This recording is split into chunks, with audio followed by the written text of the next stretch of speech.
Dasharathpur block रो विकास किपरि हेब प्रशासन और राजनेता आंतरिकता अभाव। जाजपुर जिला अंतर्गत दशरथपुर ब्लॉक 35टी पंचायत को नहीं गठित।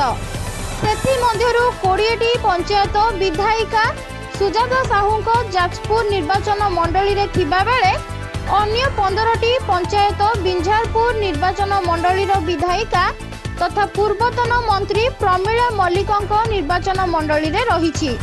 ब्लॉक टी विभिन्न धर्म संप्रदायर व्यक्ति बसवास करिथांती। ए ब्लॉक रे खनि खादान और कल कारखाना न थिबारु अधिकांश लोके चाष उपरे निर्भर करिथांती। दशरथपुर ब्लॉक बन्या प्रपीड़ित अंचल भावे परिचित। वर्ष परे वर्ष बीतीथिले मध्य दशरथपुर ब्लॉक विकासर बहुत दूर रही।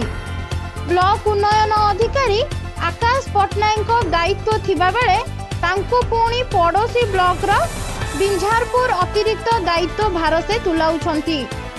बिंझारपुर ब्लॉक दायित्व नेबाठारु दशरथपुर ब्लॉक विकास द्वारा एक प्रकार ठप हो जाइछि।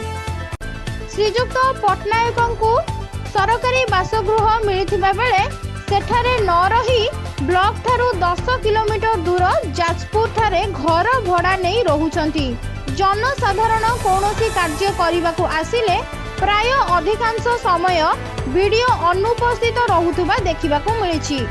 सेथिपाई जनसाधारण नाही नथिबा समस्यार सम्मुखीन हेउचंती। ब्लॉक रे विभिन्न सरकारी योजना सबु सठिक भाबरे कार्यकारी हेउ नथिबा देखिबाकू मिलिछि। प्रशासन कर्तृपक्ष और राजनेता मानक चरम अवहेला सह खामखियाली नीति जोगु विकास धारा रे बाधा सृष्टि हेउछि, जाहाकु नै बुद्धिजीवी पक्षरु असंतोष प्रकाश पाइछि। ब्लॉक को संपूर्ण भावे अणदेखा करा जिबा सह उपेक्षा करा जाउथुबा चर्चा हेउछि। सरोज कुमार धलंक रिपोर्ट, भंजदूत खबर।